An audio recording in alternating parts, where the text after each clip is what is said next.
Portions of Native Roots Radio may be pre-recorded. It's a good day to be indigenous. Get up, stand up. They are going to become more brutal. Because all the hippies were trying to be Indians anyway. They're going to become more repressive because it's a matter of dollars and their illusionary concepts of power. Hey, Victor. We must live in balance with the earth. And also with recent happenings at Wounded Knee. I am awake. Welcome to Native Roots Radio presents I'm Awake, and I'm your host, Wakanja Hade. Hey, Kadigi to all my friends and relatives in four directions. You're listening to Native Roots Radio presents I'm Awake, and I'm your host, Robert Pilot. We discuss local and national Native news and events. And as you know, Haley, Native issues are human issues, and human issues are Native issues. You are absolutely right, Daga. This portion of the show is supported by the Minnesota Indian Women's Sexual Assault Coalition. Great organization. We always love to have them aboard, and it's just been a great partnership over the years.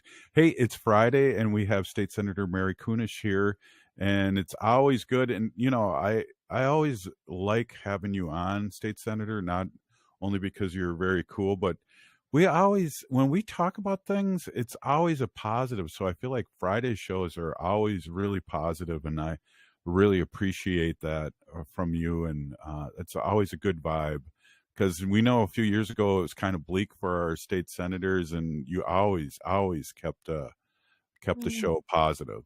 Oh, thank you.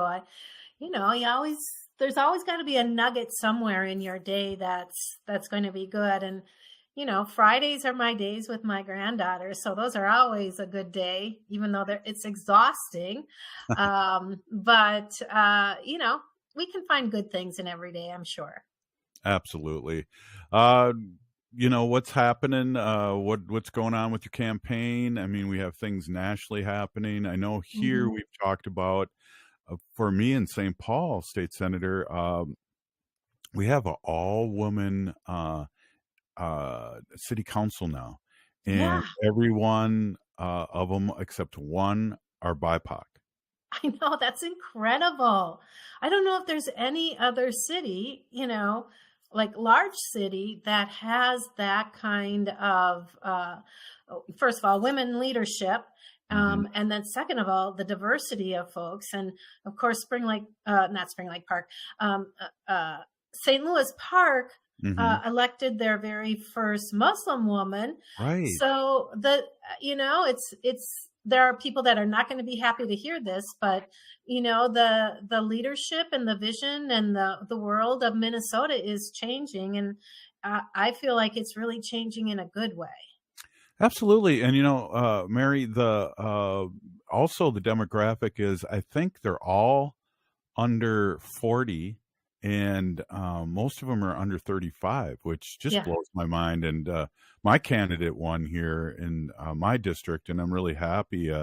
She's Indian descent from India, and she is a former St. Paul Central grad, and she also is an engineer. So that's comes in handy, especially with all the building and things like that are happening in the cities around the country.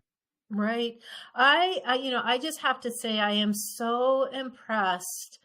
And when we say the youth of leadership, I mean, let's just admit 40 isn't that young, but compared to you and me, yes, it is. And maybe not Haley, but the youth of the women that are stepping up to do it. And let's look back a few, even my generation, women weren't in those roles, mostly because they were starting their families, taking care of their families, maybe working and taking care of their families, like I was. And politics was the furthest thing from their mind. But, even you and I know this, and, maybe Haley, you experienced this in your educational career, is that we, Robert, you and I as teachers tried to make our students more aware of what was going on politically and around the world.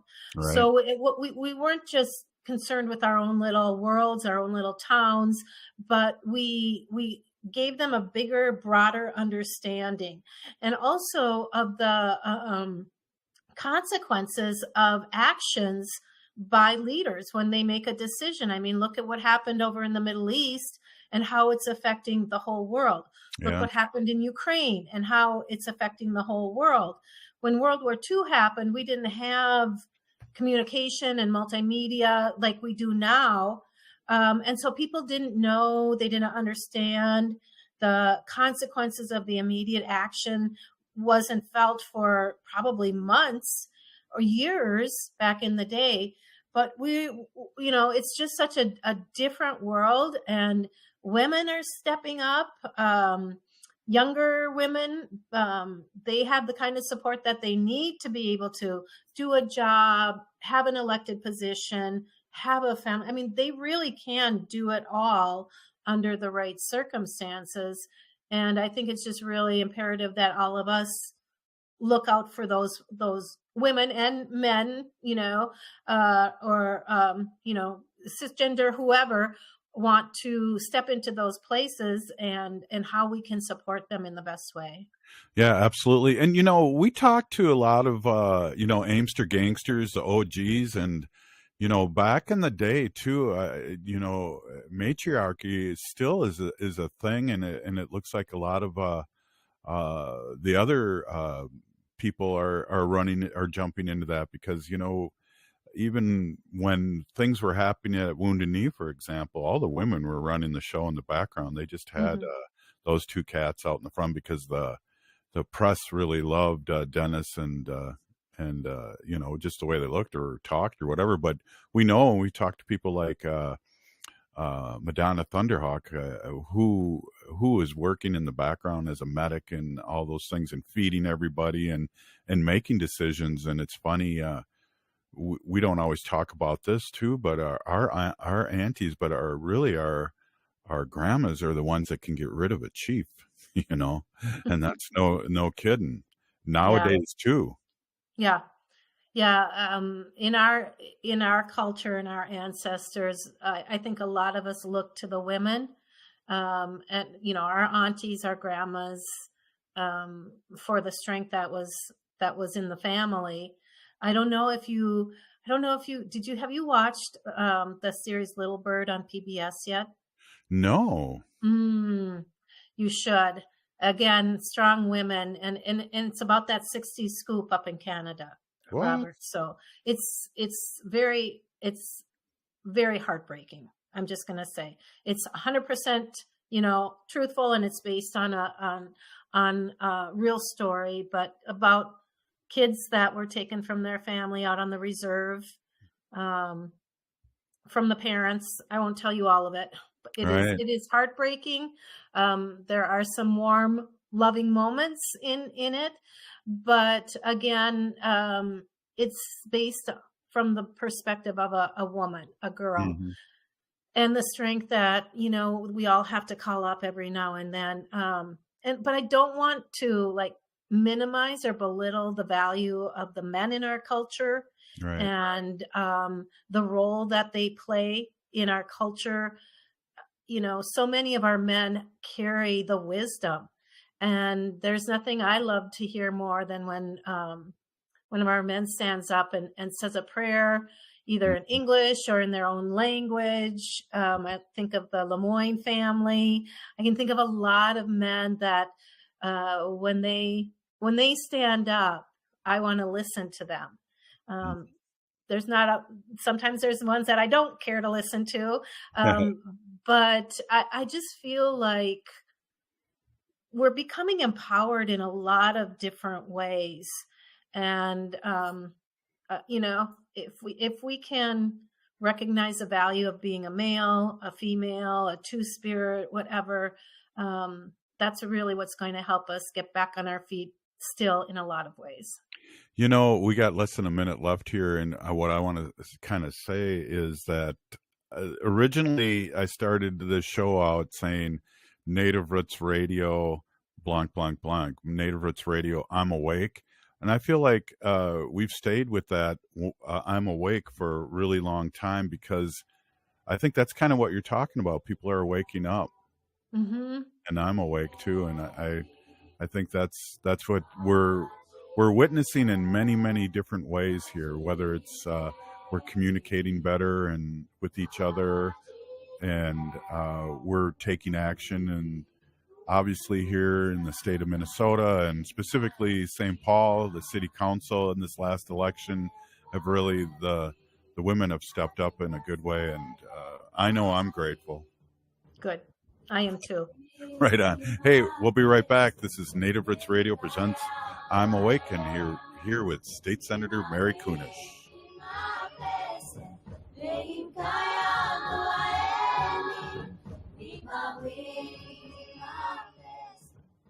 Minnesota has the only original wolf population in the continental United States. And 80% of Minnesotans believe the wolf should be protected. Howling for Wolves is asking Minnesotans to respect our true wildlife manager, the wolf. Their survival is critical to our ecosystems, our communities, and even our economy. As highly intelligent animals with strong social bonds, Minnesota wolves deserve to be protected and admired. Learn more at howlingforwolves.org. Let's live and let howl.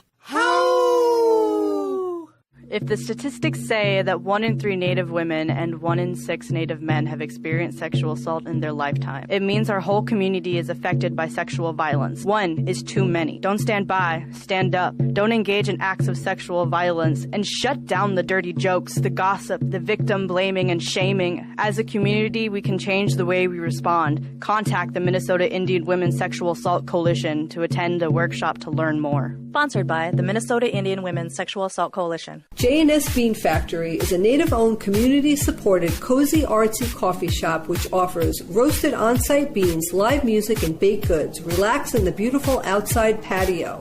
City Pages writes, voted top 10 coffee shops.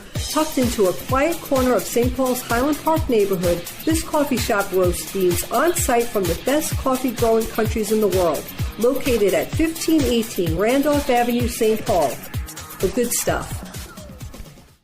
Minnesotans age 65 plus might qualify for Health Partners Minnesota's senior health options. The plan includes personal support, coverage for medical, prescription drugs, and dental, plus over 30 extra benefits. Eligibility information is available at healthpartners.com/oneplan. Health Partners is a health plan that contracts with both Medicare and the Minnesota Medical Assistance Medicaid program to provide benefits of both programs to enrollees. Enrollment in Health Partners depends on contract renewal. Health insurance that fits my budget? I'm covered.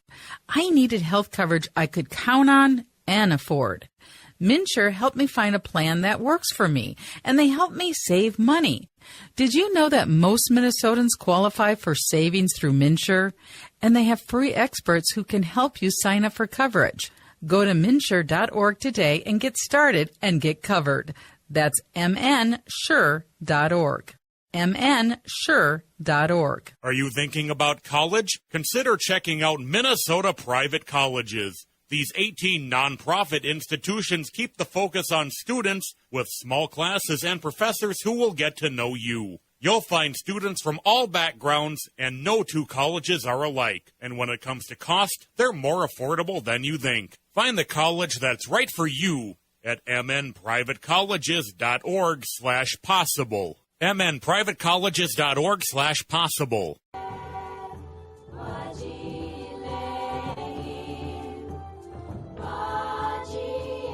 Hey, welcome back to Native Roots Radio presents I'm Awake. This portion of the show is supported by Native Roots Radio Network on Patreon. That's Native Roots Radio Network on Patreon. Hey, we got a couple new Patreon supporters. We want to give them a big shout out. Thank you, Peeny Gigi. You know who you are. We don't want to put you out on blast, but we do appreciate the support. And shoot, we never were on Patreon until COVID hit and all our advertisers had to pull back. And so we really appreciate everyone's support then and now. So thank you so much. And we have State Senator Mary Kunesh on, and we're just here cruising through Friday in a real good way, and it's always fun to talk to you. And again, I appreciate your positivity. It helps me stay positive, and I got to remember all the great work that you guys have done, and that you had to go through some stuff in order to get the trifecta and do this great work for this state. We did, and we did it by the skin of our teeth. But remember, it's just a few person majority in the House and a 1-person majority in the Senate here in Minnesota. Wow. Fortunately, in the Senate, we have 4-year terms, so we'll have that majority for the next 3 years, knock on wood, that nothing ever happens. And then, of course, the House members have to get reelected next November. So, we'll continue to do that work as best we can this next session. It was interesting this week. I had a meeting with the Minnesota Indian Affairs Council here, Minnesota Education Department, Indian Education here in Minnesota this week, and they gave me an update on all the good work that they've been doing this summer to implement the legislation that we passed last year. There's a bunch of grants that were going out for education workforce for American Indian folks. And those of you who are listening in Minnesota, I just want you to know this, that if you are an enrolled tribal member of one of our tribes here in Minnesota, you can attend any of our state universities and colleges tuition free, not just the University of Minnesota Morris, but any of our state colleges. Also, for the general population, if your family earns less than $80,000, you also can attend our state schools and colleges tuition free. So there's a lot of people that don't know that. And, talking about the barriers to getting teaching license, getting educated. But we're trying to break down those barriers as best we can. And interesting enough, I think it was North Dakota just passed that as well. Wow. Because they were losing Minnesota students, that came over to North Dakota. And then all of a sudden the Minnesota people are saying, oh, no, we'll just stay home. We can go free here. And so North Dakota then implemented it. So I just want folks to know that right off the bat when you're looking for it. Plus, there are tons of grants and different ways to support anyone who wants to go into teaching for teachers of color, especially our Indigenous and our Black and Brown people. Our kids need to see folks that look like them in the classroom. So there's lots of grants going out there. And a little update on the mascots. We outlawed using Indian images or names in any of our schools, K through 12, pre-K through 12 here in Minnesota. And the exemption application went out in June and July. So schools needed to, if you are on a list, and they were all notified, so they know who they were, they needed to, if they wanted to continue to use that image or the name, they had to file for an exemption. And from what I understand, 13 were received. Wow. And I think they have until 2025 to make those changes. So I think there were 13 exemptions that were received, and 8 of them, the tribes and the team said, no, we don't want them to use that name and those images. So they have to change their name. They have to change their mascot. I know that means that they would have to, it's going to cost some money to scrape that image off your gym floor and off of the stadiums and, remove those uniforms.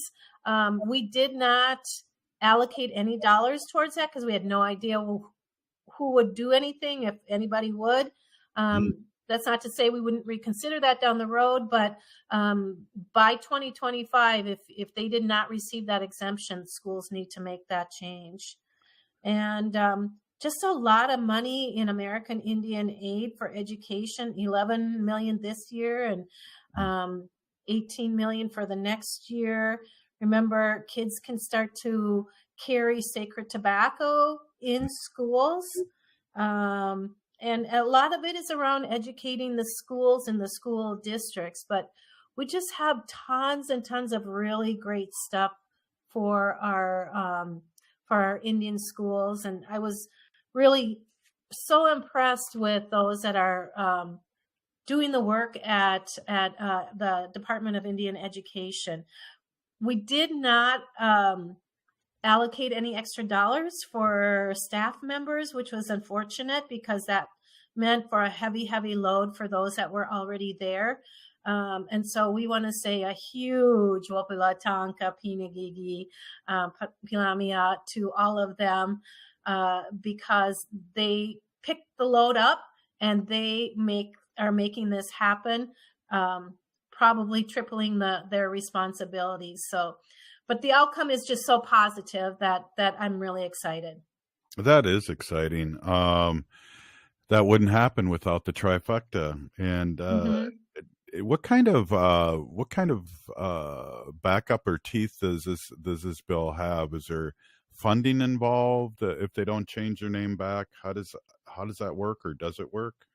Well, there isn't any funding that was put into. Are you talking about the mascots? Yes, thank you. Yeah, we didn't have any money in there because, again, we weren't sure who was going to apply for the exemption and who wasn't.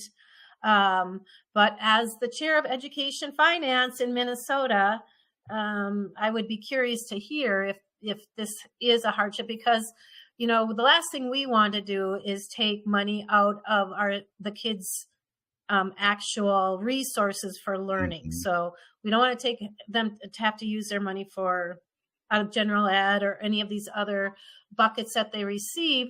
But, I think I told you that we've been traveling around the state, visiting different schools, talking to administrators, students, teachers, whatnot. There was one school whose booster club was able to put together like $80,000 to redo their school gymnasium floor. And this had nothing to do with mascots. So this is just a regular. And so perhaps there are ways that the communities can come together and support their schools in that way. But, it was not my intent to cause extra burdens onto the schools. And sometimes that does happen. Yeah, it does. So what do we got to look forward to here? I know we got Thanksgiving coming up, and it's a family get together, and we all should remember why that is. We won't have you on next week because of that shopping day and then Thanksgiving. What are you and your family going to be doing? Well, I think we've got over 40 family members coming to dinner. Thankfully not at my house, at my sister's house, but they're coming from far and wide. I can tell you that.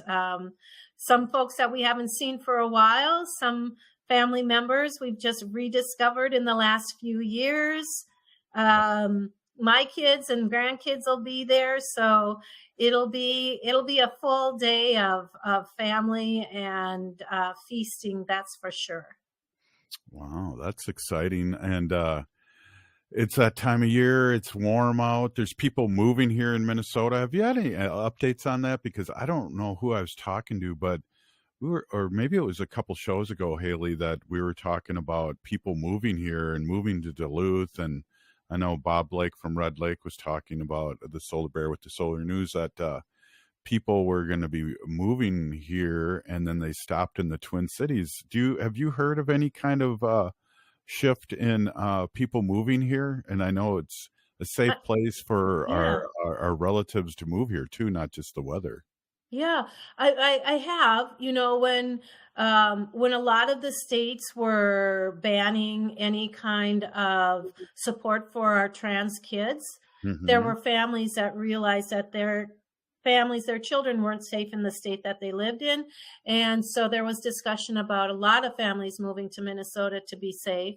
My son was recently telling me about some friends of his whose family kind of migrated south, keeping a house here in the Twin Cities, but they're realizing that the heat is so intense during the summer and the lack of water. I mean, it's not conducive to a positive standard of living. And so they're all moving back to Minnesota. And I think we're going to see more and more of that. I know it happened during the pandemic, right, especially with the cost of living, like out in California, and what you can get for your dollar here. But that just raises the prices here, and it's that vicious circle. It is. Hey, thanks for stopping in and always being so positive. And really, I really appreciate you and all the work you've done over the years that we've been on and that we've met. And again, thank you so much, State Senator Mary Kunesh. Thankful for you both. Wopila Tonka. Right on. Hey, we'll be right back. This is Native Roots Radio presents I'm Awake. Stay with us. Signing up for $1 bus and train rides with the Transit Assistance Program, or TAP, is quick and easy. Do it straight from your computer or phone by uploading one of the pre-approved documents listed at metrotransit.org/TAP, along with a copy of your ID. We'll mail you a go-to card with a full year of discounted rides. For questions or translation help, call 612-373-3333. 612-373-3333. Unveil the captivating world of native photography at the Minneapolis Institute of Art. Their new exhibit, In Our Hands, Native Photography 1890 to Now, turns the camera around and puts native photographers in control, featuring hundreds of photographs captured by generations of First Nations, Métis, Inuit, and Native Americans. You'll view the world through their lens, revealing the beauty and complexity of Indigenous heritage. Don't miss this incredible experience. Visit In Our Hands at the Minneapolis Institute of Art now through January 14th. For more info, visit artsmia.org. Hi, I'm Claudia with MNsure, Minnesota's official health insurance marketplace. With MNsure, you can compare health plans from multiple companies and get free help from a trusted expert. Whatever health plan you choose with MNsure, it's guaranteed to cover essential benefits, so you can get the care you need. See if you qualify for discounts, available only through MNsure. If you need quality, comprehensive health insurance, get started now at MNsure.org. J&S Bean Factory is a native-owned, community-supported, cozy, artsy coffee shop which offers roasted on-site beans, live music, and baked goods. Relax in the beautiful outside patio. City Pages writes, voted top 10 coffee shops. Tucked into a quiet corner of St. Paul's Highland Park neighborhood, this coffee shop roasts beans on-site from the best coffee-growing countries in the world. Located at 1518 Randolph Avenue, St. Paul. The good stuff.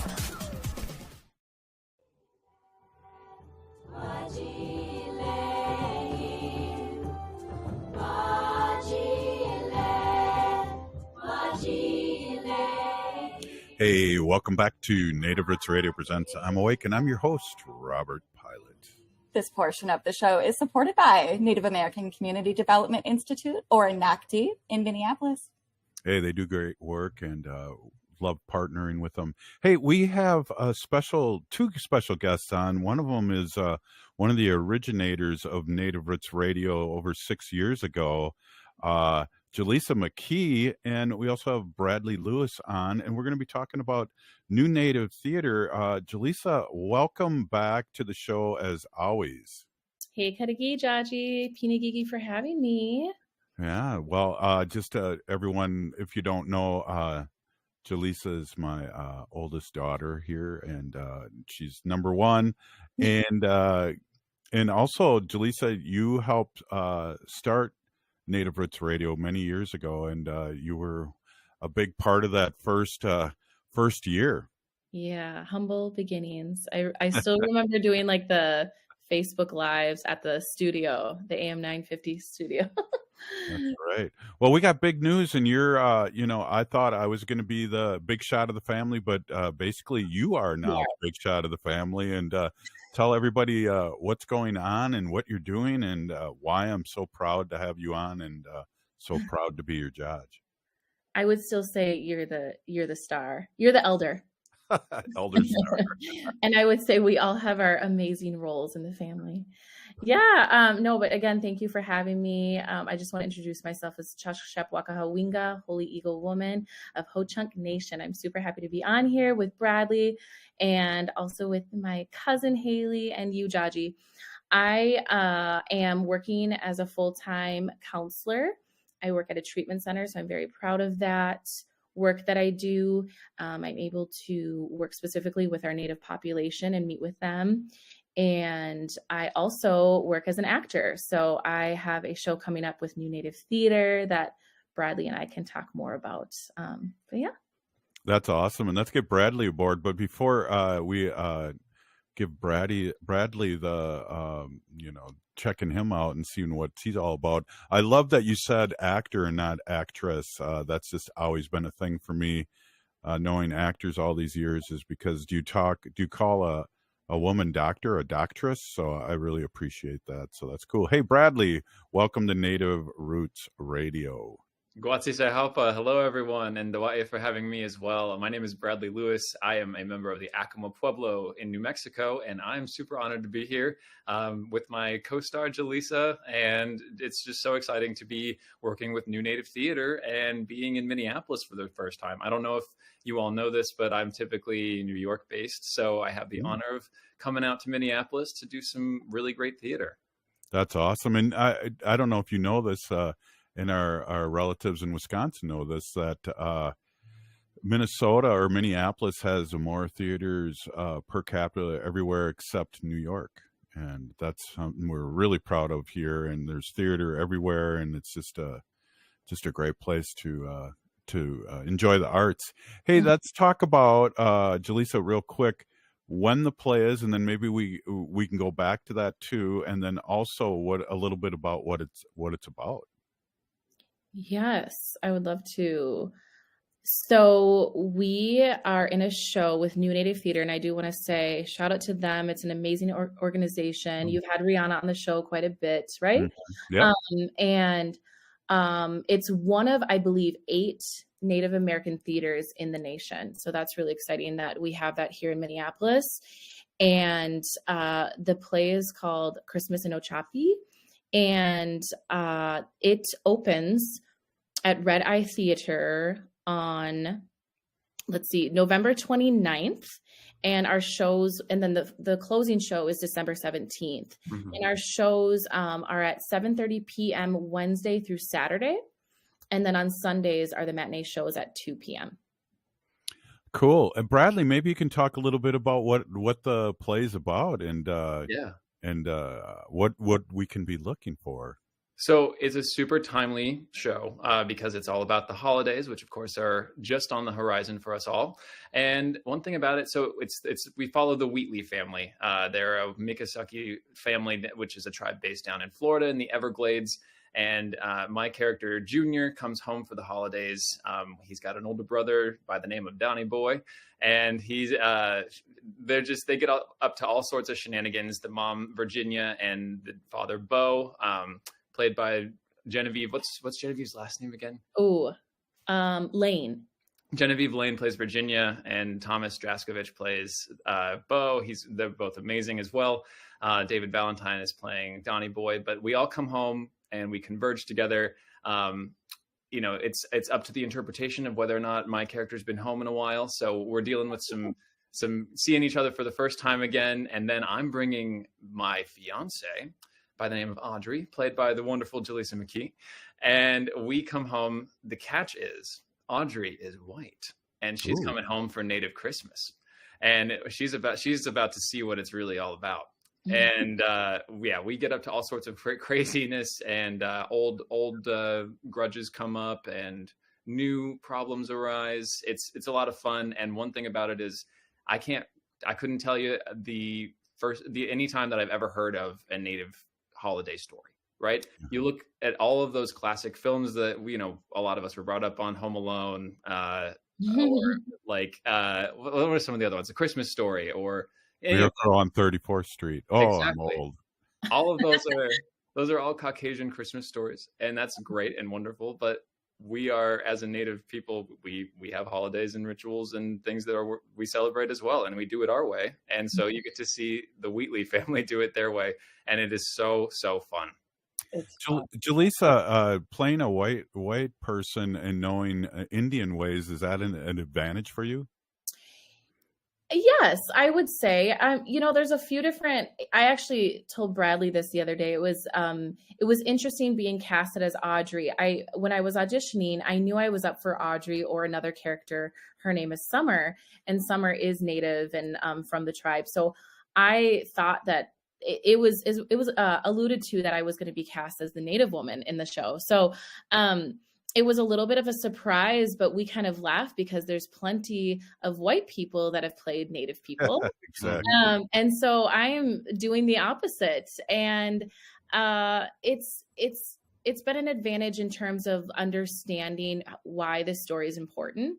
It's hilarious, I will say. I know I'm biased, but I think people will really enjoy the comedy element of it. But yeah, I think to play her is to understand kind of that other side of coming into community, that you really care about that community, but you really don't know and you don't understand. So I feel for her, and it's been really fun to play her. Audrey's doing her best. She's really She's doing her best. Yeah, that's awesome. And you'll be fitted for a wig very soon, I hear rumors. And then our friend Roya is playing a police officer. Did I hear? Yes, she is. She's the res cop. Yeah, Officer Patty. Right on. Yes, Officer Patty. It's been so much fun. Yeah, and I guess she was a part of the original reading of this play, or was that the last play you were in? I get him confused. Of this one. Yep. Yeah. And Genevieve and Thomas were in the last production for those that came to see that. And it's really interesting, the contrast of that. I think we needed a comedy after that play. You yeah. I cherish that time so much. So it's really going to be fun for people to see New Native Theater put on this comedy after following up that. That's a really good point. Go ahead, Brad. Sorry. I'm so sorry. We should plug Montana Cypress, the wonderful playwright. Yes, please do, Bradley. And he has created an amazing original piece that is it's truly unlike anything I've ever been a part of, and I've been lucky enough to do a fair amount of plays in the span of my career so far. This one is truly it's unique, and it's so hilarious. We are laughing all the time in rehearsals, and Montana is so open to changes that fit the show. We had a running gig because all of the men in my family in this show, they all have long hair, and I obviously do not. And so we added a little funny bit about, like Virginia, my mom's like, why'd you cut your hair without telling me? And so it's the whole thing. Yes. And he's been so open to even the tiniest little details that kind of make the show fit specifically for the cast that we're working with right now. And he's so the playwright's with you working on the play. Yes. Oh, that in itself is amazing. Yes. Very hands-on. I'm so glad you brought that up, Bradley. Yeah, so give us the time. We got a couple more minutes here to kibitz, but that's get the dates and the time and the location again, Jalisa. Yeah, so it's going to be at Red Eye Theater. We open as soon as November 29th. And in my experience, the last shows sold out. So get your tickets ahead of time. But November 29th, and then we close on December 17th. Wednesday through Saturday performance are at 7:30 p.m. I do recommend getting there early because parking is limited. So 7:30 p.m. and then the Sunday shows are at 2 p.m. Red Eye Theater in Minneapolis. So you'll have plenty of time to get my Christmas present because you'll have like 7 days after the play. Precisely. Right on. I appreciate that. Bradley, too, you can get me a Christmas present, too. And oh, of course. Right I would never dream of doing the opposite. Right on. All right. Well, you guys, we got a couple more minutes. What else would you like to say about this play? How long does it run? Do we know the running time? Yeah, it's going to be probably about 90 minutes right now, and there'll be no intermission. I should also mention that the tickets are pay as you can or as you wish, with a suggested starting price of $35. Though, of course, we want theater to be accessible. That's a broader issue throughout the theater community as a whole. So we're trying our best here to make it something that anybody and everybody can come to. Wow, that's great. And Jalisa, any last words here before we let you go? Check out what Bradley is up to in all of his acting endeavors. It's great to have you and have somebody that's based in New York come out here and create art, especially for the Native community. Well, I just love how Native Minneapolis is. I didn't quite realize that. It's been amazing to be here and to feel immediately welcomed by the community and get to do something that I hope speaks to a lot of us here. Right on, Bradley. I'll give you a big ho-wah and and a big peeny gigi. Thanks, Jalisa, Bradley, Haley. We'll have you guys on again when we get even closer to the to the show. This has been fun. Hey, this is Native Roots Radio presents I'm Awake, and we'll be right back with Wendy in our Sacred Animal portion. Minnesota has the only original wolf population in the continental United States. And 80% of Minnesotans believe the wolf should be protected. Howling for Wolves is asking Minnesotans to respect our true wildlife manager, the wolf. Their survival is critical to our ecosystems, our communities, and even our economy. As highly intelligent animals with strong social bonds, Minnesota wolves deserve to be protected and admired. Learn more at howlingforwolves.org. Let's live and let howl.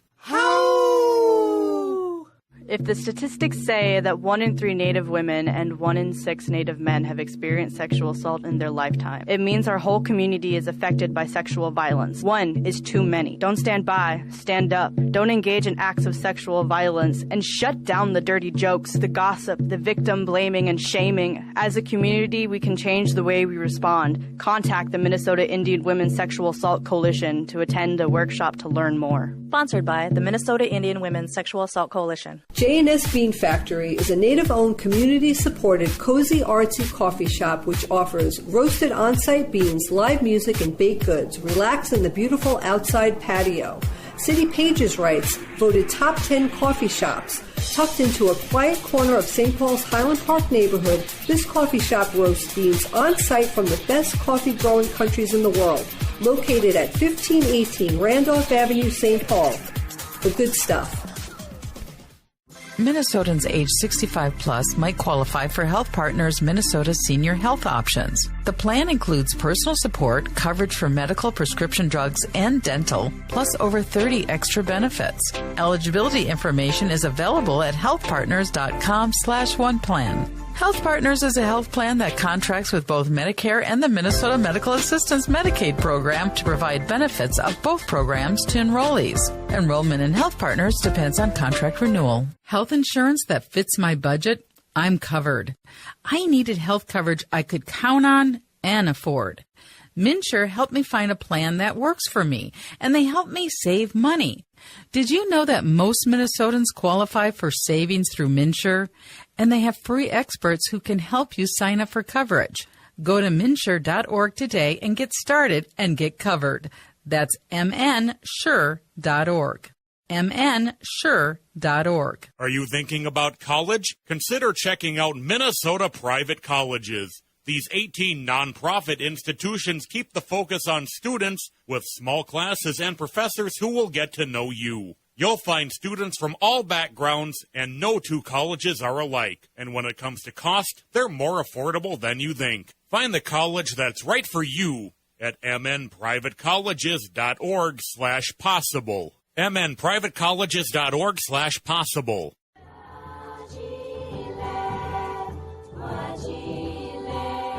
Hey, welcome back to Native Roots Radio presents I'm Awake. This portion of the show is supported by Howling for Wolves, protecting wolves for future generations. Oh. Hey, Haley, do you know what time of the year it is right now? What time of year is it? It's football season, isn't it? And hockey, but really, and basketball too. It's a season for a lot. It's a lot. We're only missing baseball, but no, what I was going to say, it's like time to set up your insurance if you need to do that. MNsure is out there ready to help us.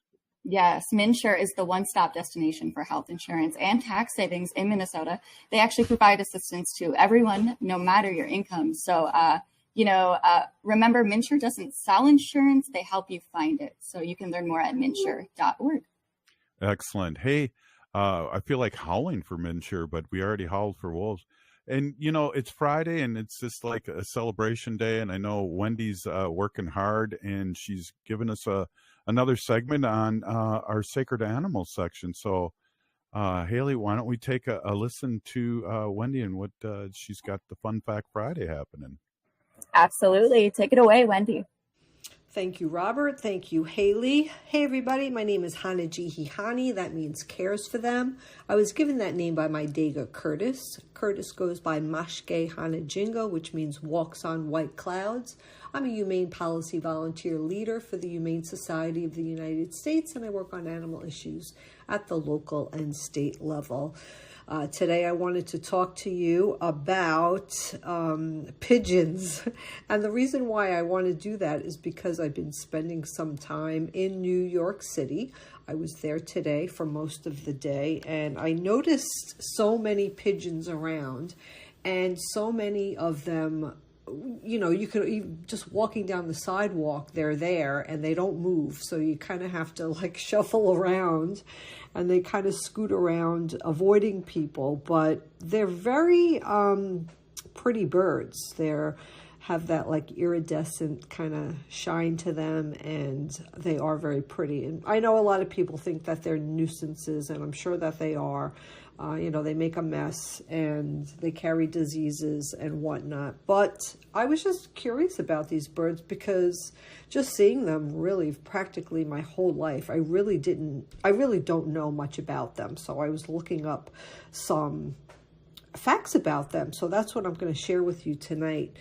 There are hundreds of types of pigeons throughout the world. The species found in New York City is the rock dove.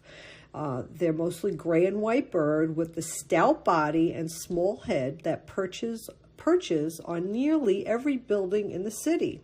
These pigeons have evolved to live alongside people, while the city itself seems to be the perfect environment for them. Some of the reasons pigeons do well in New York City are because of the great perching and nesting spots. All of New York City's tall buildings and infrastructure is the perfect alternative to a rock dove's natural habitat on sides of cliffs. I didn't know that. So I guess you find a lot of pigeons around tall buildings because of that reason, and I'm just realizing that now. Of course, there is abundant food in New York City, whether people are feeding the pigeons or the birds find food on the ground or in the trash cans. Pigeons in New York City are able to sustain themselves entirely off of human food. So there you go. They could just eat McDonald's all day long or whatever they find on the ground. So there you go. They are fast reproducers. So fast reproduction. Pigeons reproduce all year round.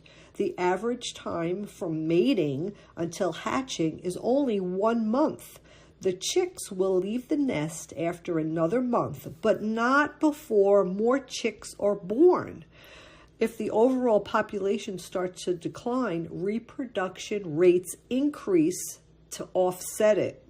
So with these factors, comprehensive pigeon control, like bringing in falcons to prey on pigeons, has minimal effect because they'll just reproduce more. So there you go.